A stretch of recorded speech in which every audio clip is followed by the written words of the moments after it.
Bottom line, the Patriots are getting organized. The system is scared because they know that we found one of their major weak spots. And they're jumping the shark in reaction.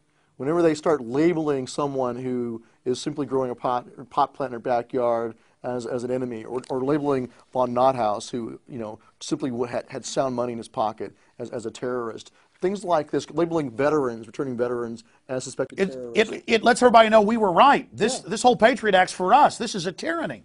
And they wake other people up. It becomes so absurd and so ridiculous. Like I said, they're jumping the shark. They're going such an absurd length. They have to, because all we're doing is defending what's really constitutional. They're absurd tyrants, and so now the absurdity of them defending what they're doing is becoming Kafkaesque. I mean, it's beyond 1984 in so many respects. I mean, the White House comes out this week and says, yeah, we're going to hold your passcodes for your computer and your bank account. We're going to watch everything you do.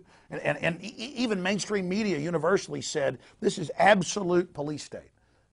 And they think they're going to be able to chill our speech. They think Americans will cower in fear, but the exact opposite has happened. Truth is, Americans have just been decadent and lazy. Once Americans get roused, they're ready for a fight. Right, and the more all they're doing is waking up the sleeping giant. That's exactly right. They're swelling our ranks. They're showing the truth of what we've been saying for years, what you've been saying for a long time, and they're demonstrating it. They're saying, like you said earlier, they're showing that it's all actually true. And they think they can say, well, yes, and we're going to do this, this, and this to you if you do. And this guy put out silver coins. He's arrested. He's a terrorist. And marijuana's terrorism. And we got blimps watching. And yeah, we're listening to you. But it's not a police state. But you said 5 years ago you weren't spying without warrants. Shut up, conspiracy theorist. But it's not going to work. It's not going to suppress us. By the way, in that article I had earlier when you were on the radio with me, in that story where they have the Commerce Secretary, and they've got the Cato Institute and all these big groups saying this is a total power grab, takeover, internet ID, internet kill switch. It's all in the White House announcement. The Commerce Secretary came out and said, you're a conspiracy theorist. They never intellectually debate us. They just have a throwaway line of, well, yes, you'll have a government-issued ID to do anything on the internet, but you're a conspiracy theorist. It doesn't work anymore. No, it doesn't. The website for the 10th Amendment Center is 10thamendmentcenter.com, obviously. Oathkeepers, oathkeepers.org. And I want to thank you, Michael Boldin, for joining us. Now we're going to bring in Brandon Smith. Thank you so much, Alex. Thank you so much. We'll be right back. Well, Stuart, why don't you introduce our next guest? Well, this is Brandon Smith, and he did write under the pen name Giordano Bruno on economics. And we posted some of your stuff at InfoWars. You have for a couple of years now. Yeah, very good stuff. And so when I saw him, I could tell he was a person of sincere belief in freedom and consistent, and I approached him with the idea of starting a movement, a grassroots movement, to get people to decouple from the fiat system, to unplug from the matrix. So I kind of lit a fire into him to start the Alternate Market Project, and now we're doing it. Now this is what Gandhi did. For those that don't know, Gandhi peacefully, it took him over a decade, said stop buying from the British. Stop supporting them. Just turn your backs. Basically, don't serve them when they come into your business. They're here occupying us. This isn't going to work anymore. Support your own local community.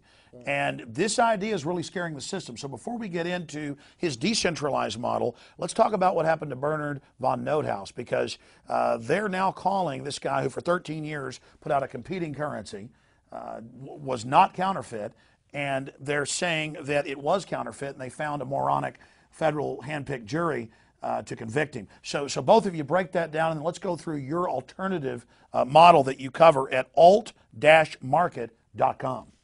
Well, what the U.S. Attorney Ann Tompkins did essentially was take a very broad statute dealing with the making of gold and silver currency, and interpreted it to mean almost any flat metal token or coin to be counterfeit.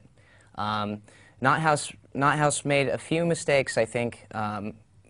He used certain language that insinuated, or that it could allow people to insinuate that he was counterfeiting. But if you look at his coins, none of them look like legal U.S. tender.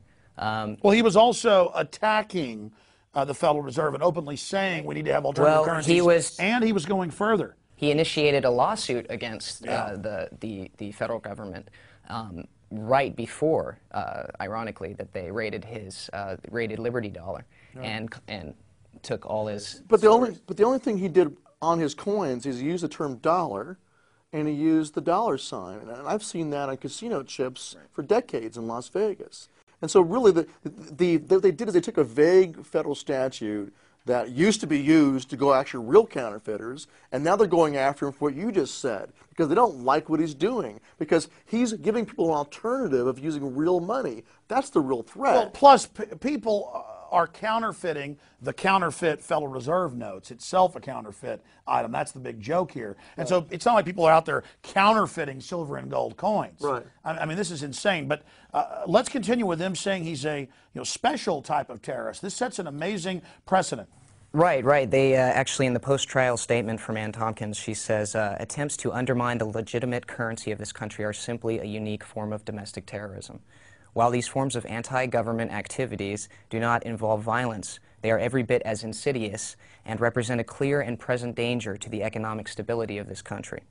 We are determined to meet these threats through infiltration, disruption, and dismantling of organizations which seek to challenge the legitimacy, which is very funny, of our democratic form of government. Wow. So by challenging the Federal Reserve that hijacked us 100 years ago, 98 years ago, if you even criticize them, they're saying that you're an enemy they'll infiltrate. That sounds like Cass Sunstein. Or China. China just said they're going to arrest people who reveal accurate economic information that might hurt the Chinese economy. Our government's saying the same thing. If you even just use legitimate currency, that's undermining it.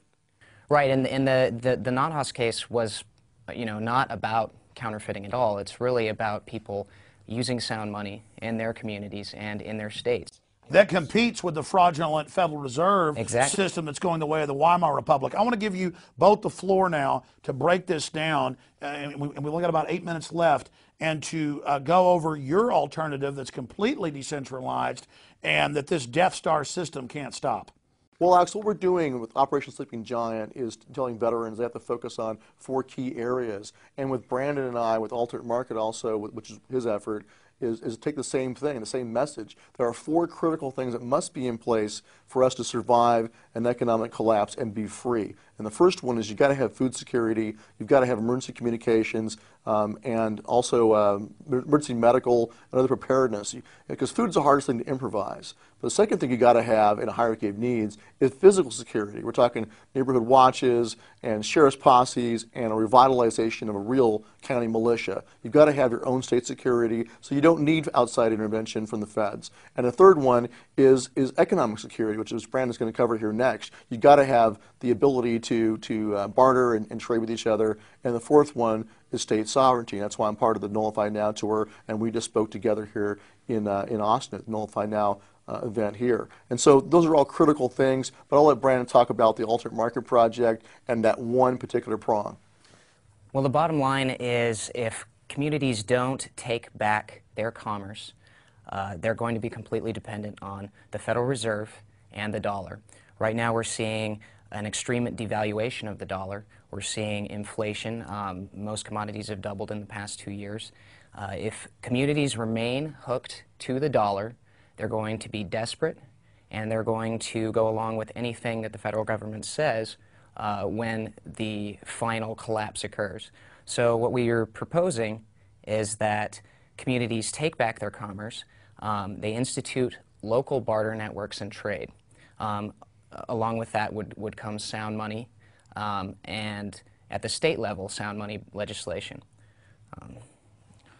Well, I mean, the main thing is that as individuals and as neighborhoods and on up, one pillar would be public action, going to your town council and your county government and saying, please use gold and silver, for example, going to your state legislature as Utah just did. So that's public. But the other side of it is don't rely only on that. Also work in the private sphere. As individuals, as families, as neighborhoods, co-ops, farmers markets, support your local economies, all the things you can do even outside of government to make sure that you're strong. Stop shopping at Walmart. Shop at the local grocer instead. And if you can get a list of folks' names, say, hey, go to your local grocer and say, hey, all of us in this community will patronize your store. We will not shop at Walmart if you'll start taking silver currency, for example, and you entice them to help you deplug. Help us shop at your store instead of Walmart. And a lot of people have taken the first steps towards this, and that includes prepping, storing foods and goods, storing materials for self-defense. The problem is that this isn't going to be enough. People need to start building community and looking out for each other. And the idea of the lone wolf survivor out in the hills is just not going to cut it anymore. So what we're proposing is people really get out of their houses, start thinking about working together within their communities. And it only takes 2 people to start a barter network. And then hopefully, you know, that the person you're working with brings in his friends. And maybe they bring in their families, and you grow and you grow and you grow. That's really the goal here. We need to attack the problem on multiple levels. We need to go after the Federal Reserve at the federal level. We also need to institute 10th Amendment legislation at the state level, and we also need to pursue private barter, private commerce to protect ourselves at the local level. So what we want people to do is go to alt-market.com. We've launched a website. It's a networking website. You can go on, you can meet people in your local area who are also interested in bartering, who are also of like mind, interested in sound money. You meet with them. You start working with them. If you like who you're working with, maybe you can grow your network more. It doesn't have to be huge. It could be small, or you can take it to the state level. What we really want people to do is start pursuing a state-level barter system. For instance, during the Great Depression, California, the state of California alone, had a 300,000 member barter network. So these kinds of things pop up, barter networks pop up after every economic collapse. The problem is they always institute them after the fact. What we want people to do now is preempt the collapse that we know is coming and insulate themselves. Well, Brandon Smith, I really appreciate you coming into studio. Thanks for having me, Alex. You bet. It's very exciting material you guys have got going, and I know they say imitation is the most sincere form of flattery. I hope other folks pick up, you know, the historical information you're putting out and spread it to everybody else, because nobody can stop an idea whose time has come. It was Victor Hugo who said no army can stop an idea whose time has come.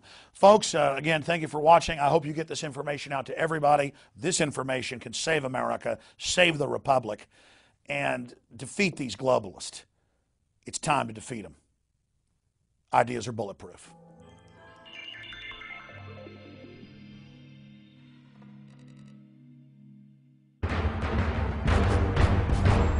Ask yourselves, what are you doing in this time of great challenge? What are you doing to unlock minds? Go to Infowars.com and PrisonPlanet.tv for the latest headlines and cutting-edge information.